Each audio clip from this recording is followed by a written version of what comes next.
오늘 저는 느헤미야서 5번째 설교입니다. 오늘은 3장 말씀을 가지고 우리가 중시해야 할 사역 원리 이런 제목으로 말씀을 나누고자 합니다.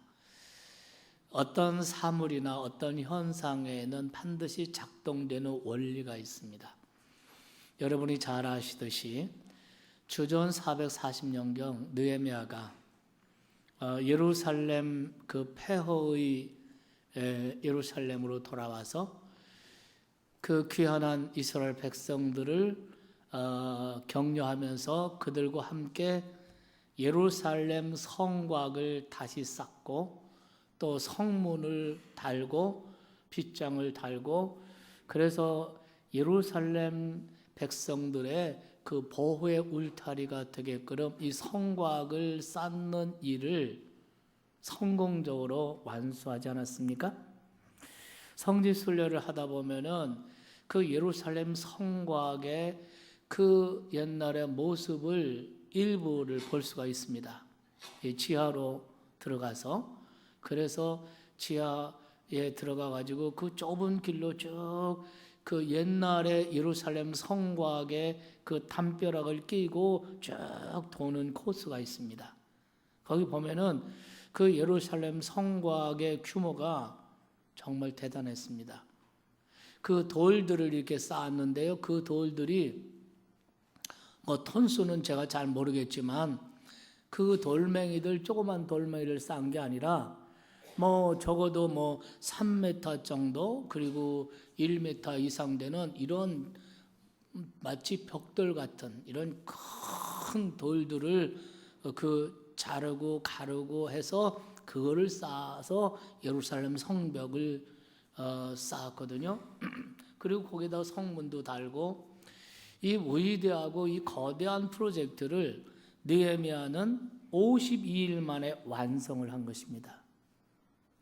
우리가 뭐 조금 공사를 해도 몇 달 걸리지 않습니까? 근데 52일 만에 예루살렘 성곽을 완성했다. 이건 아마 토목공사의 기적이라고 할 수가 있을 것입니다.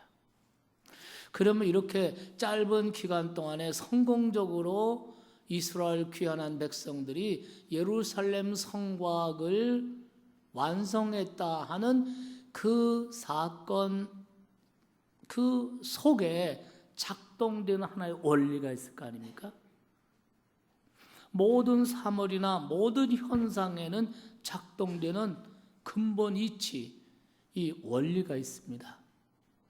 이 원리를 우리가 알고 일을 할 때 무엇이든지 우리가 성공할 수 있고 효율적으로 할 수 있으리라고 저는 믿습니다. 미국의 유명한 자동차 회사 가운데 크라이슬러라는 회사가 있습니다. 한때 이 회사가 도산 직전까지 몰려 있었는데 탁월한 경영인 한 사람을 영입함으로써 극적으로 재기에 성공하게 됩니다. 그때 회사가 영입한 경영인이 바로 리 아야코카라는 사람입니다. 이 사람은 회사를 재기하는 데 성공하고 그 후에 많은 사람들이 그를 향해서 경영의 귀재라고 불렀습니다. 그런데 어느 날 한 신문 기자가 그에게 찾아와서 그의 경영 철학이 무엇이냐고 물었습니다. 그때 그는 자신의 경영 철학을 영어의 P자로 시작하는 세 단어로 자신의 경영 철학을 말했습니다. 첫째는 원리 혹은 원칙이라는 것. 두 번째로는 실천. 세 번째로는 일관성 혹은 집중. 이 세 가지 단어로 자신의 경영 철학을 말했습니다. 기자가 물었습니다. 이 셋 중에 리더에게 가장 중요한 것은 무엇입니까? 그랬더니 그가 대답하기를 리더에게 가장 중요한 것은 원리 혹은 원칙을 세우는 일이 가장 중요하다 했습니다. 네. 그래서 최근에 또 한동안 우리 한국에서도 스티븐 코비와 같은 이런 사람들의 책들 가운데 이 원리 중심의 리더십, 원칙 중심의 리더십 이런 책들이 굉장히 많이 소개가 된 적이 있습니다. 그런데 여러분 아십니까? 아주 오래전 주전 440년경 느헤미야라는 지도자는 이미 이 원리 중심의 리더십을 발휘해서 아까 말씀드린 그 기적과 같은 예루살렘 성벽을 이 위대한 프로젝트를 완성할 수가 있었다는 것을 여러분 아십니까? 그러면 도대체 이 느헤미야의 그 리더십이 과연 어떤 리더십인가? 느헤미야의 그 원리들, 그 리더십의 원리가 무엇일까? 오늘 저는 우리가 읽은 3장 말씀에서 그 대답을 찾아보고자 합니다. 이것이 왜 중요하냐면 느헤미야의 삶의 장에서만이 아니라 오늘 우리들의 삶의 장에서도 그리고 우리의 모든 사역 현장에서도 이 원리를 터득하고 훈련하고 이 원리를 따라 일할 때 우리도 놀라운 성공을 가져올 수 있다고 믿기 때문입니다. 깨달아지면 아멘 합시다. 자, 그러면 우리가 중시해야 될 사역의 원리, 리더십의 원리, 느헤미야에서 배우는 리더십의 원리, 첫째, 협동의 원리입니다. 느헤미야는 협동의 원리를 굉장히 중시했습니다. 자기는 이 사역을 혼자 할 수 있다라고 생각하지 않았습니다. 오늘 3장의 말씀 보면은 수많은 사람들의 이름이 열거되고 있습니다. 제가 세어봤더니 무려 75명의 이름들이 열거되고 있습니다. 왜 느헤미야가 이 많은 사람들의 이름을 이렇게 일일이 다 열거하고 있습니까? 그것은 이 예루살렘 성벽을 완성하는 데 있어서 그것은 나 혼자 한 것이 아니라 이들과 함께 했다는 것을 강조한 것이 아니겠습니까? 오늘 말씀 가운데 1절 말씀에 보면은 특별히 강조하고 있는 수식어 하나가 나옵니다. 여러분 한번 읽어보겠습니다. 그때 대제사장 엘리야십이 그의 형제 제사장들과 함께 일어나 양문을 건축하여 성별하고, 거기 보면 함께라는 단어가 있습니다. 이거는 협동의 원리를 강조한 것입니다. 함께 일을 했다는 것입니다. 그 다음에 여러분 이 본문 말씀, 우리가 읽은 말씀 중에서 반복해서 계속 나오는 단어가 하나 있습니다. 그 단어가 무엇일까요? 그 다음은 이런 말이에요. 여러분 2절 말씀을 보실까요? 그 다음은 여리고 사람들이 건축하였고, 그 다음은 이 말은 그 다음 구간은 이 말이에요. 여러분 3절 말씀 다시 보시겠습니까? 그 다음은 학고스의 손자 우리아의 아들 무메롯이 중수하였고, 그 다음은 무사벨의 손자 이렇게 중수하였고, 그 다음 바나의 아들 사독이 중수하였고, 그 다음 이런 식으로 되어 있습니다. 우리가 오늘날 현대에 있어서 도로를 건설한다 그럴 때 처음 스타트부터 공사를 해서 한 회사가 그것을 해가지고 끝까지 맞추는 경우는 거의 없습니다. 그러면 이게 5년도 걸리고 10년도 걸리고 20년도 걸려요. 구간을 나누지 않습니까? A 구간에는 어떤 회사가, B 구간에는 어떤 회사가, C 구간에는 어떤 회사가, 할렐루야. 이렇게 해서 단기간에 공사를 하지 않습니까? 예루살렘 성곽을 재건하는데 이렇게 가족별로 또는 그 가문별로 한 구간을 처음 다 맞춘 겁니다. 다 분담을 시킨 거예요. 그리고 그 일을 동시적으로 한 것입니다. 할렐루야. 이거는 다 무엇을 강조한 것입니까? 이 느헤미야의 리더십을 설명할 때 강조하고 있는 두 단어, 함께라는 단어와 그 다음은 이렇게 말하는 거, 이거는 전부 다 뭘 말하는 거예요? 협동의 원리를 말해주는 것입니다. 깨달아지면 아멘 합시다. 여러분 한국인의 리더십을 얘기할 때 항상 지적받는 게 뭐냐면 협동심의 결여입니다. 개별은 아주 탁월한데 함께 무슨 일을 하려면 이걸 잘 못하는 거예요. 이런 것이 오랫동안 지적을 받고 있습니다. 그러면 예수 믿고 구원받은 그리스도인들은 어떨까요? 그리스도인들은 과연 달라졌을까요? 그런 모습도 일부 있지만 그렇지 못한 모습들, 아직도 옛날에 그 습성, 이기적인 거, 지나치게 이기심, 비협동적인 거, 이런 모습들을 볼 수가 있습니다. 이런 모습들 때문에 진전해야 되고 발전해야 되는 주님의 사역들이 어려움을 당하고 있는 현장들을 우리는 많이 발견할 수가 있습니다. 그런데 여러분, 성경은 뭐라고 말합니까? 교회를 그리스도의 몸이라고 말합니다. 여러분, 몸의 가장 중요한 특성은 뭐냐면 여러 지체들이 서로 연결되고 상합하고 서로 지원하고 협동하고 있다는 것입니다. 그게 몸의 특성입니다. 여러분, 에베소서 4장 16절 한번 보시겠습니까? 에베소서 4장 16절 같이 읽어요. 그에게서 온몸이 각 마디를 통하여 도움을 받음으로 연결되고 결합되어 각 지체의 분량대로 일하여 그 몸을 자라게 하며, 아멘, 사랑 안에서 스스로 세우느니라. 이게 몸의 특성입니다. 여러 지체들이 서로 유기적으로 연결되어 있어요. 서로 상합하고 서로 지지하고 서로 돕고 협동하고 있습니다. 그래서 몸을 자라게 하느니라. 믿으시면 아멘 합시다. 여러분, 그렇기 때문에 주의 일이야말로 혼자 할 수도 없고 해서도 안 되는, 주님의 일에는 반드시 팀 스피릿이 필요하다는 것입니다.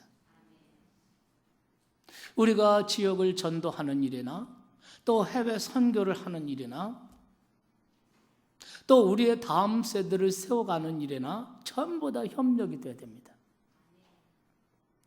그 다음 세대, 그 학생, 그 아이 자신뿐만 아니라 기성세대는 우리의 책임도 있고 우리도 있고 교회도 있고 또 세상 학교 교육 제도도 필요하고 또 부모 세대도 필요하고 우리가 모두가 함께 협동할 때 우리의 다음 세대를 믿음의 세대로, 창조의 세대로 세워갈 수 있는 줄 믿으시면 아멘 합시다.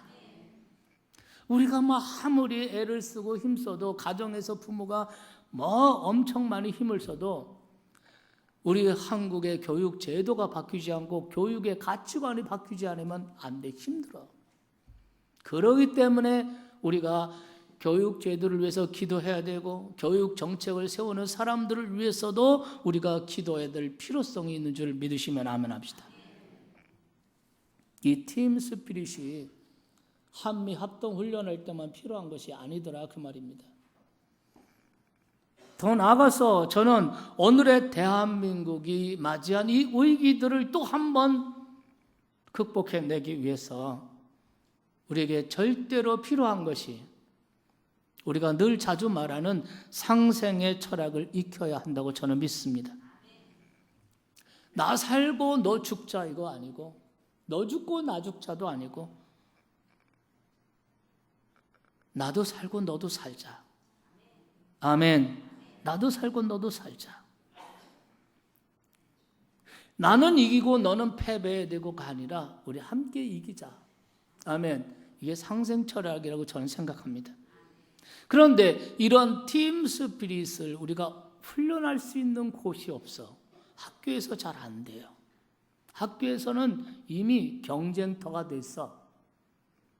인성교육 안 돼. 이제는 경쟁이에요.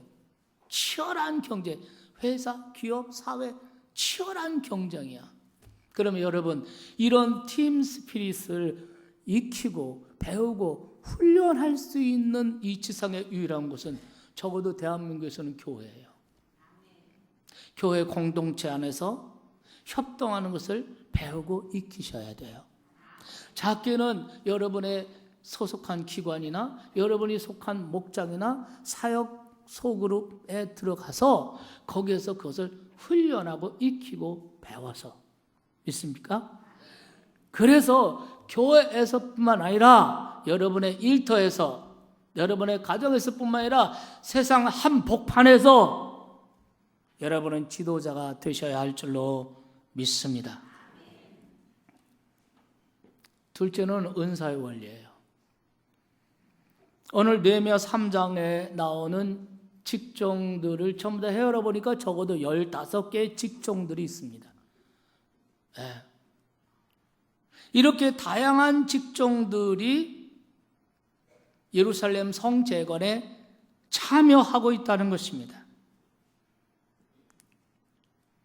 그런데 그 직종을 가진 사람들의 맡은 구간들, 맡은 일들을 보면 자기들의 은사, 자기들의 직능과 관계가 있는 것입니다. 가령 1절 말씀해 보시면 양문이 있는데 그 양문은 제사장들은 양문 건축을 담당했다고 그랬어요. 이 양문은 제사장들이 양을 끌고 그 성을 들어갔다 나왔다 하는 것이 양문이에요. 그러면 그 양의 습성이나 양의 필요나 이 모든 것을 가장 잘 아는 사람 제사장입니다. 그 제사장들이 자기의 전문성, 자기의 경험, 자기의 은사를 가지고 그 재능을 가지고 양문을 설계하고 그리고 만들고 빗장까지 만들어요. 할렐루야. 여러분 그 다음 3절 말씀에 보면은 거기 어문이라는 게 어문이 나와요. 이 어문은 두로 쪽에서, 두로는 해변의 도시입니다. 그 두로에서 잡은 그 고기를 예루살렘으로 가지고 와서 성 안으로 들어가서 시장에 내다 팔았는데 그 물고기를 잡아가지고 들락날락 하는 문이 어문이에요. 그 어문을 건축한 사람은 하스나의 자손들이다 그랬는데 그들은 어업에 종사하는 사람으로 판단이 됩니다. 그러니까 무슨 뜻입니까? 자기가 잘할 수 있는 일, 자기 은사에 따라 일을 맡겼고 일을 했다는 거죠. 믿으시기 바랍니다. 그러면 일반적으로 이런 전문성을 갖고 일반적으로 전문성이라고 그러지 않습니까? 그 전문성이 특별히 없는 일반 사람들이 있어요. 그 일반 사람들은 어느 구간을 맡겼나? 오늘 여기 성경에 보면은 23절에 보면은 자기 집 맞은편 혹은 자기 집 가까운 곳 이렇게 말했습니다. 한번 읽어보실까요? 그 다음은 베냐민과 핫술이 자기 집 맞은편 부분을 중수하였고 그 다음은 아나니아의 손자 마세아의 아들 아세레가 자기 집 가까운 부분을 중수하였다. 자기 집 가까운 부분에 가서 출퇴근하기가 쉽겠죠. 가서 열심히 노동하고 땀 흘리고 돌을 운반하고 깎고 세우고 그러겠죠. 그리고 그 성곽을 건축하는데 많은 재료가 필요하겠죠. 돌이 필요하고 그러면 돌은 어디 자기 지역이니까 자기 사는 지역이니까 어디에 가면 돌을 많이 채취할 수 있고 어디에 가면 목재를 채취할 수 있고 다 알지 않습니까? 자기 집 가까운 곳에서 그 일을 하게 했다는 것입니다. 여러분 이건 참 기가 막힌 일이에요. 그래서 이 느헤미야는 전부 다 뭐냐면 내가 사용할 부분 내가 잘하는 부분 내가 담당하는 식으로 공사가 분담되었다는 것입니다. 이것이야말로 뭡니까? 이것이야말로 오늘날 말하는 은사 배치라고 할 수가 있는 것입니다. 그래서 사도 베드로께서는 베드로전서 4장 10절에 각각 은사를 받은 대로 은사를 다른 말로 표현하면은 재능이라고 말할 거예요. 하나님께서 주신 은사를 받은 대로 서로 봉사하라. 깨달아지면 아멘 합시다. 그리스도인의 섬김의 가장 중요한 원리 중에 하나가 은사를 따라 섬기는 것이란 말이죠. 은사가 있는데도 그거를 사용하지 않으면 이 사람이 바로 악하고 게으른 종이 되는 거예요. 우리가 마태복음 25장에 보면 달란트 비유가 나오지 않습니까? 이 한 달란트 맡은 사람은 그 주인에게 한 달란트를 받아가지고 그것을 잃어버릴까봐 손해 날까봐 땅속에 묻어두었다고 그랬어요. 하나님이 주신 재능, 은사, 시간, 재물, 하나님이 주신 재능 이런 거를 활용을 안 한 거예요. 그렇다고 잃어버린 것도 아니에요. 본전 그대로예요. 그러나 주인에게 책망을 받았습니다.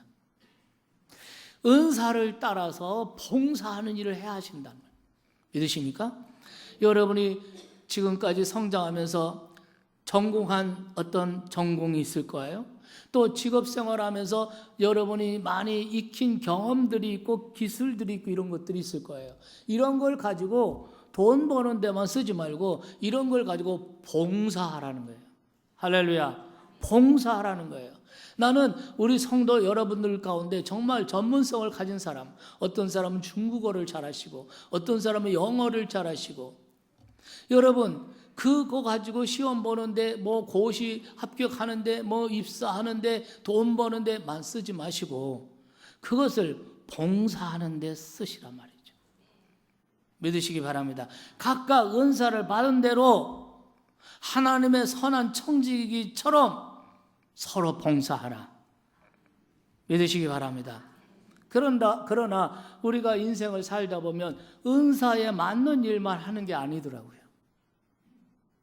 교회 안에서나 직장에서나 자기 전공하고 상관없이 자기 은사에 안 맞는 이런 일을 할 때가 있어요. 그럼 어떻게 할까요? 직장을 옮겨버릴까요? 이거는 내 적성에 안 맞아. 이거는 내 은사가 아니야. 목사님, 이거는 내 은사가 아닙니다. 이건 못하겠습니다. 이럴까요? 저는 그거는 믿음의 태도는 아니라고 생각합니다. 비록 자기 은사는 아니더라도 주께서 맡겨주신 그 일에 사명감을 가지고 충실하게 그 일을 감당할 때 은사가 아닌 그 일을 하는 과정 가운데 하나님께서 나의 인격을 만들어 가시고 나의 성품을 만들어 가시고 나로 하여금 더 많은 풍성한 경험을 하게 하시고 결과적으로 나를 더 크게 세우시는 줄로 믿으시면 아멘 합시다.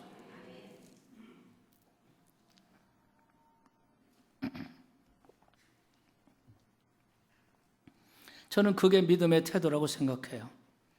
그러나 사역의 원리는 은사에 따라 하는 것입니다. 믿으시면 아멘 합시다. 에이브럼 머슬로라는 아주 유명한 심리학자가 있죠. 그 심리학자는 이렇게 말했습니다.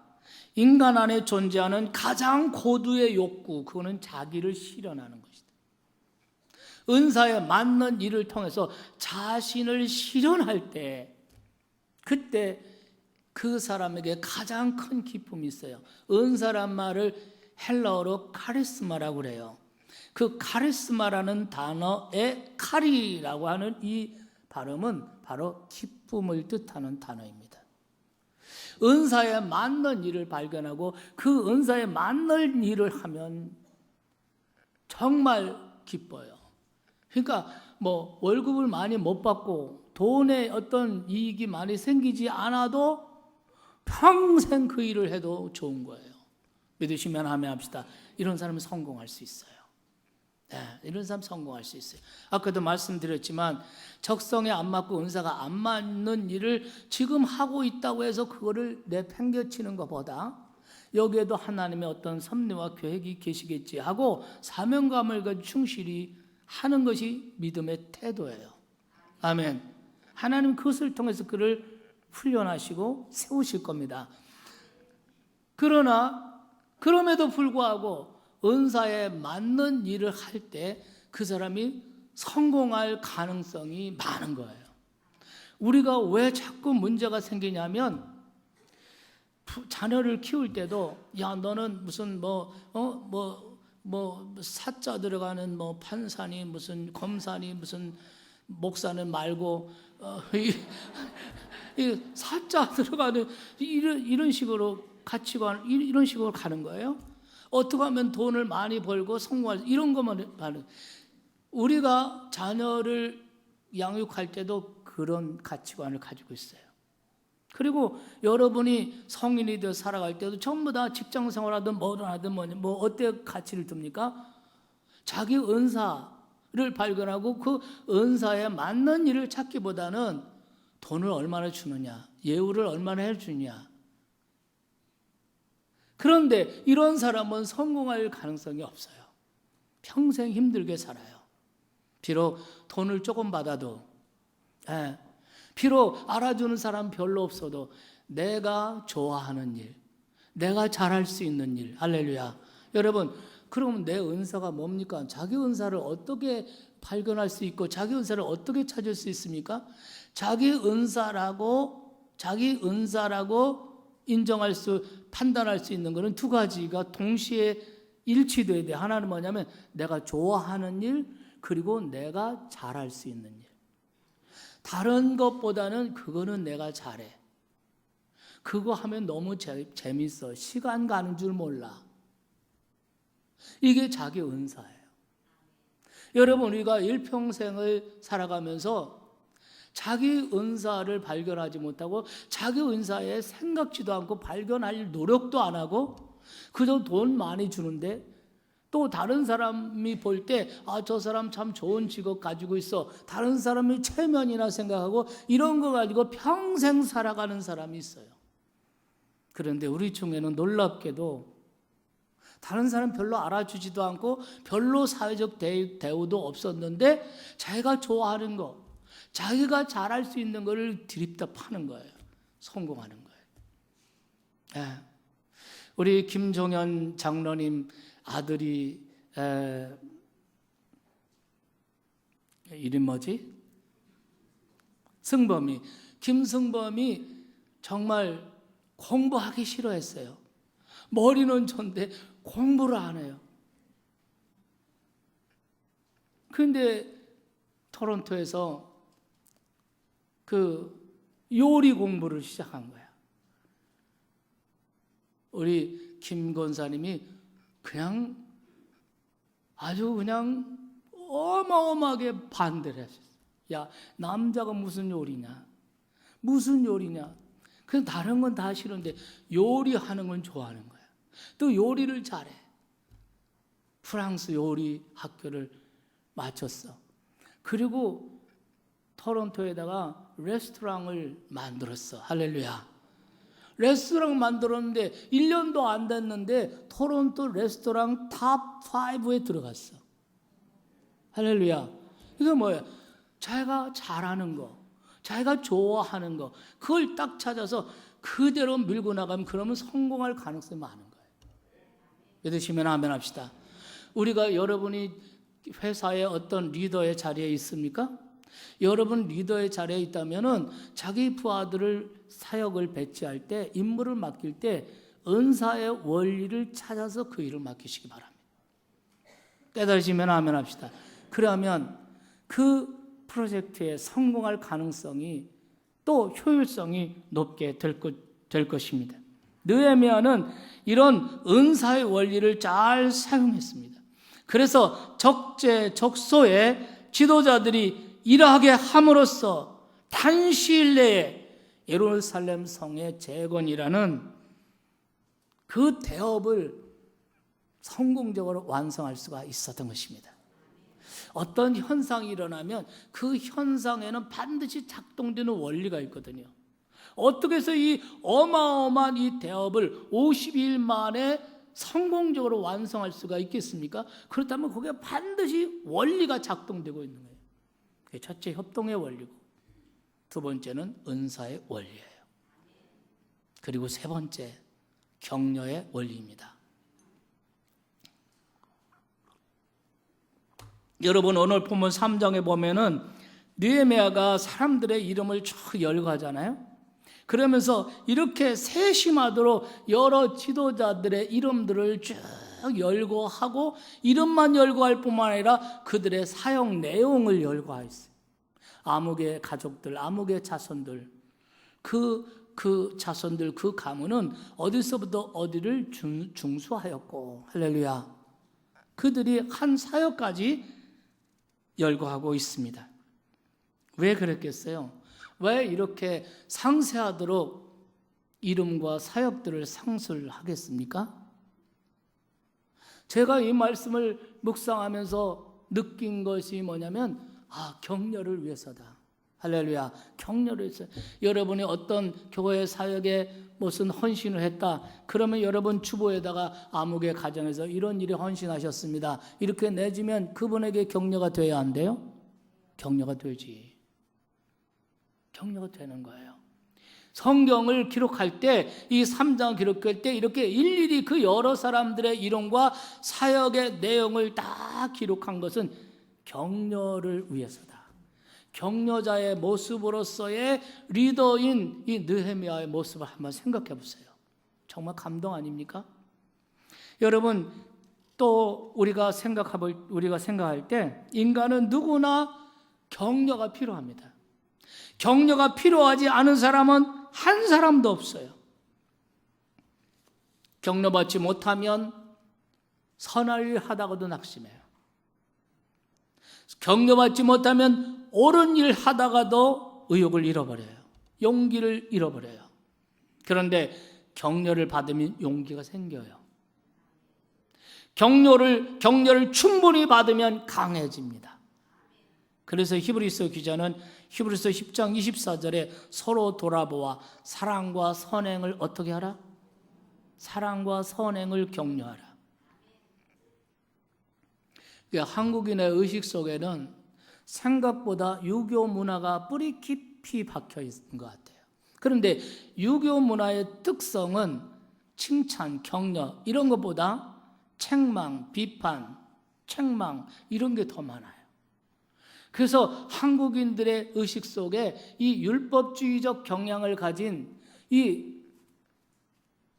유교 문화가 잠재의식 속에 있기 때문에 자연히 가정에서도 부부관계에서도 직장 문화 속에서도 칭찬하고 격려하는 이런 것보다는 비판하고 책망하고 이런 게 더 많이 발달했어요.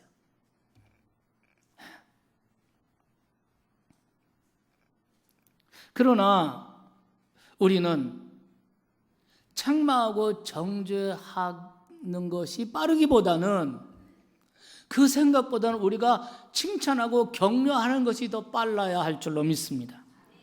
마크 트웨인이라는 소설가 있죠. 톰 소어 모험 이런 미국의 유명한 그 소설가입니다. 그는 이런 말을 했어요. 칭찬보다 공동체를 건강하고 견고하게 세워갈 수 있는 더 나은 방법은 없다. 깨닫지면 아멘 하십시오. 이것을 여러분의 가정에서 적용해 보세요. 그리고 이것을 여러분의 섬기는 성가대나 교회학교나 여전도회나 이런 부서에서 적용해 보세요. 여러분이 직장에 어떤 리더의 위치에 있다면 직장 일터에서 이 원리를 적용해 보세요. 칭찬보다 공동체를 더 건강하고 더 행복하고 견고하게 세우는 다른 방법은 없다. 깨달으시면 아멘 합시다. 여러분, 격려를 모르는 부부 관계를 들여다보세요. 권태로 가득 차 있지 않습니까? 칭찬을 모르는 일터, 직장 현장을 들여다보세요. 거기에 시기와 질시로 찬바람이 불고 있지 않습니까? 그러므로 가정에서나 일터에서나 우리 성도 여러분들은 서로 칭찬하고 격려하는 사람들이 되시기를 주의 이름으로 축원합니다. 오늘 20절 말씀 보면은 느헤미야가 바룩이라는 사람을 그 사역을 소개할 때에 그 앞에 수식어 하나 특별한 수식어를 붙이고 있습니다. 함께 읽어볼까요? 그 다음은 삽배의 아들 바룩이 한 부분을 힘써 중수하였다 이렇게 말해요. 힘써라는 말을 하고 있어요. 그 많은 사람들 중에 바룩이라는 사람 앞에만 힘써 그가 얼마나 성실히 얼마나 열심히 했는지를 강조하고 있는 거예요. 왜? 격려하기 위해서. 믿으시면 아멘 합시다. 여기서 우리가 격려의 방법을 배우셔야 돼요. 격려는 사실에 입각해서 격려를 하셔야 돼요. 사실도 파악하지 못한 채 또 사실과 상관없이 그냥 립서비스의 수준으로 격려하면 그 격려는 아무 효과가 없습니다. 그 사람을 오히려 나태하게 만들어요. 그러니까 격려할 때는 정확한 사실에 입각해서 여기까지 너 정말 힘써 수고했어. 할렐루야. 여러분 직장에서 부하들을 격려하실 때에 립서비스로 하지 마세요. 요즘은 또 상사가 부하들 눈치를 보는 세상이야.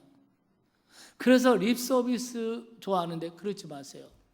사실에 입각해서 정확하게 그 사실에 대해서 거론하고 그 사실에 대해서 칭찬하고 격려하는 이런 격려의 기술이 여러분에게 있기를 주님의 이름으로 축원합니다.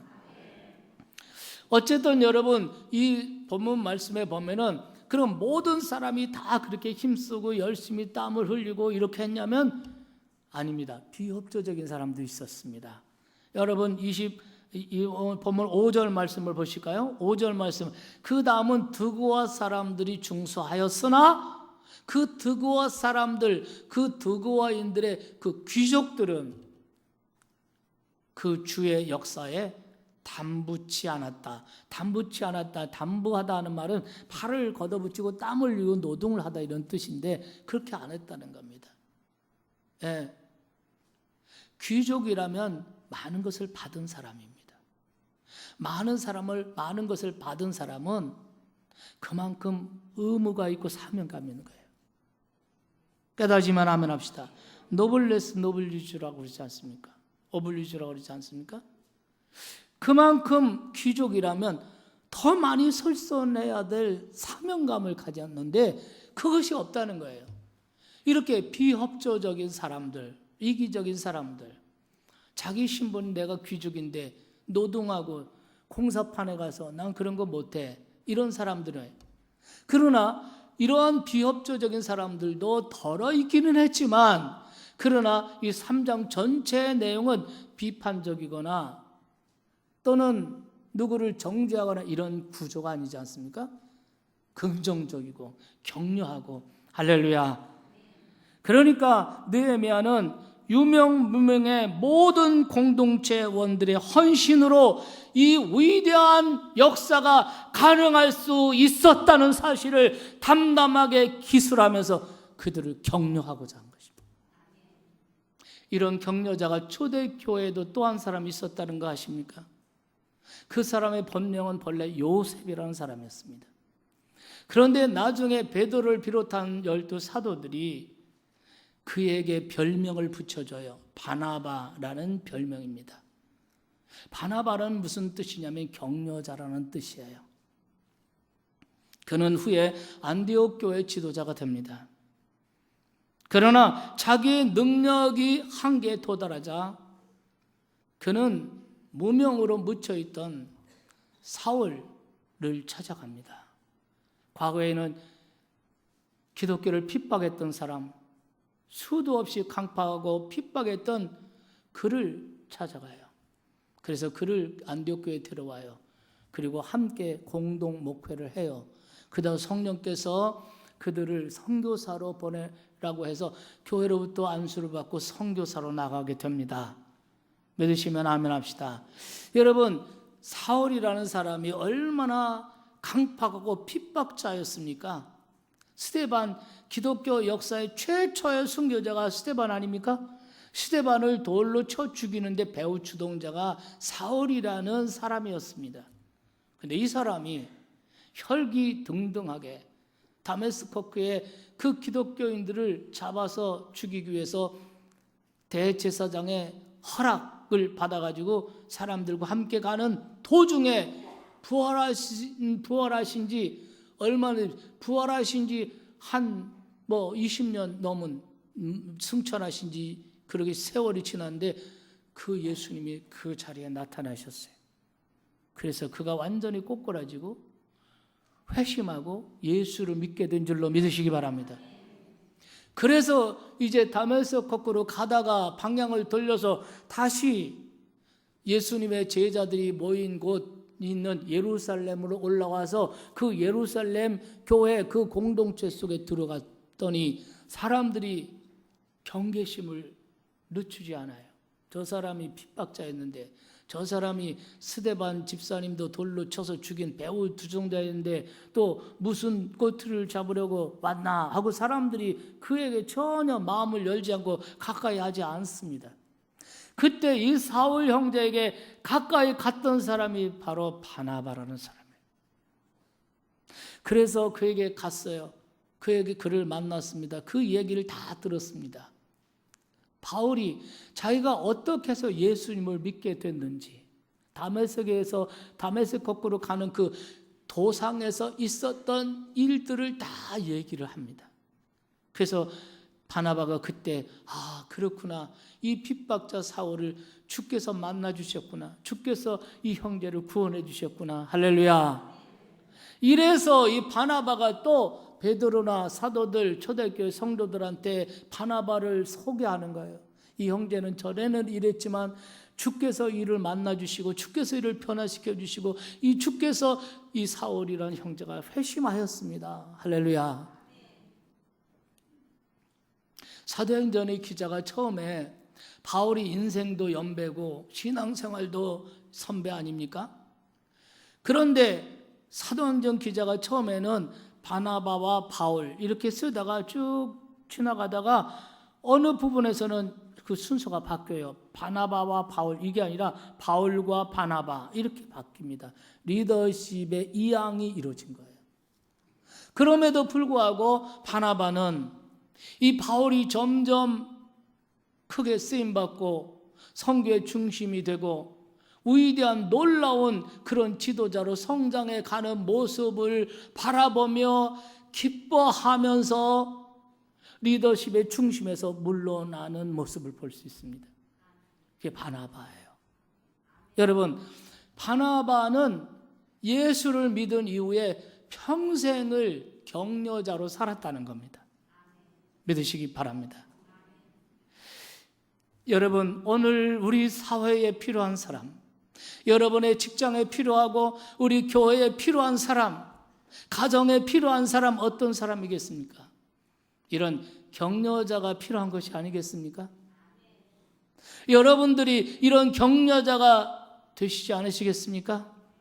1849년에 뉴 잉글랜드에서 아주 정직하고 성실하게 세관 감정관으로 일하던 사람이 어느 날 갑자기 고지식하다는 이유 한 가지로 해고를 당했습니다. 실직자가 됐습니다.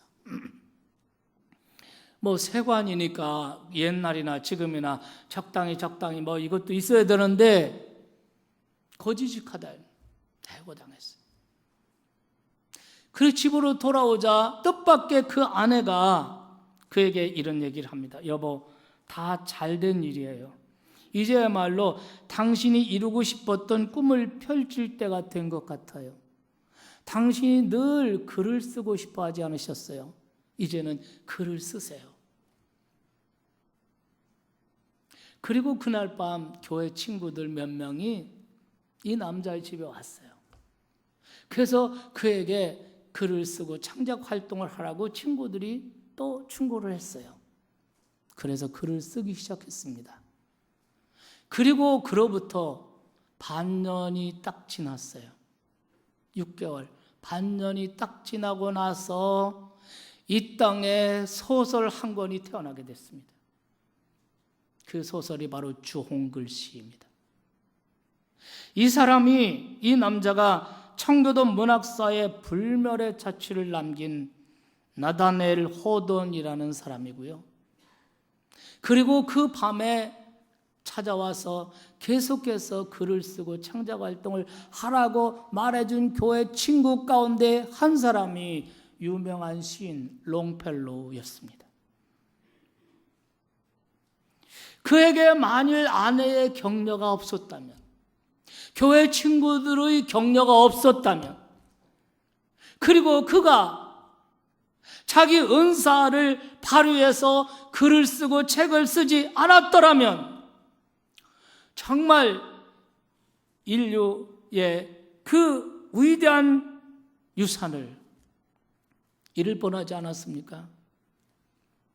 저는 우리 참 좋은 교회 성도 여러분이 진실로 여러분이 리더십의 원리를 교회 안에서 잘 배우고 훈련해서 느헤미야처럼 세상 한복판에서 지도자로 하나님 앞에 귀하게 쓰임받는 주의 종들이 다 되시기를 주 예수님의 이름으로 축원합니다.